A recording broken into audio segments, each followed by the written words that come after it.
आज आपल्या मांडोगण फराटा येथे हे अनेक वर्षापासून आपल्या गावामध्ये येत आहेत व सर्व व्यावसायिकांना हे हवेहवेसे आहेत। सर्वांशी एकदम चांगले वागणूक देतात। कोणी जरी नाही काय दिला, आज एखाद्या व्यावसायिकाचा धंदा जरी कमी झाला, नाराजी असेल तरी हे त्याच्या डोक्यावरती हात ठेवून पुढे जातात। परंतु दिले आणि नाही दिले न देणार, जो देगा उसका ही भला, जो नहीं देगा उसका ही भला, याप्रमाणे हे दोन जोडी जी आहे ही गावामध्ये लोकप्रिय होत चाललेली आहे। परंतु अशा असताना मात्र सध्या मांडोगण फराटामध्ये अनेक तृतीयपंथी हे नकली की असले हा तर पुढचाच प्रश्न आहे।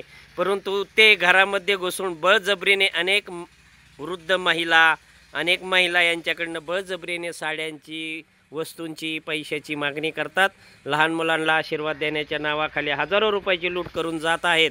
ते ना नावऱ्याचे गुरूंचे आहेत, ना शिरूरच्या गुरूंचे आहेत, ना दौंडच्या गुरूंचे आहेत, ना श्रीगोंदाच्या गुरूचे आहेत। हे नेमके कुठले आहेत याचा काय ठाव ठिकाणा लागत नाही। तरी हे आपल्या गावात अनेक वर्षापासून येत असलेले दोन जोडी आहे। तर यांच्याकडून आपण त्यांच्याबाबत काय प्रतिक्रिया आहेत त्या जाणून घेऊया। मला काय म्हणायचंय की दिल तेवढंच, घरी जरी आलं तरी दिल तेवढंच घ्यावा, जास्त जोर नाही करावा कोणावर, किंवा कसं असं ज्या त्या परिस्थितीनुसारच माणसाने घ्यावा। मी म्हणत नाही की तुम्ही घरी येऊ नका, पण तुम्ही घरी पण या, पण माणसाला समजून घ्या, गरीबाला समजून घ्या, मोठ्याला समजून घ्या। जसं दिल तसं घ्या आणि कुणाला असं म्हणजे त्रास देऊ नका की कुणाला काय करू नका। चांगलं स्वच्छ म्हणे, निर्मळ म्हणे, चांगले दोन शब्द बोला आणि ते 10 रुपये असू नये, 100 रुपये असू नये, 1000 रुपये असू, प्रेमाने देत असाल तरच घ्या। बळजुबरी कधीच कोणावर करू नका आणि आल्या तरी चांगल्याच मनाने मागा आणि कुणाला काय करू नका। आम्ही ह्या गावात येतोय, आम्ही 7-8 वर्ष झाले येतोय, पण अजूनपर्यंत आम्ही ह्या गावात कधीच कुणाला आम्ही काय बोलू आपल्याबद्दल एकाही नागरिकाची ग्रामस्थाची तक्रार नाही। परंतु सध्या एवढ्या तक्रारी वाढत आहेत की सध्या 4 ते 5 जण हे येतात, ते खरे आहेत की खोटे आहेत ही तर समस्या पुढची आहे। परंतु अनेक नागरिकांच्या, ग्रामस्थांच्या घरामध्ये घुसतात आणि बळजबरीने पैसे मागतात।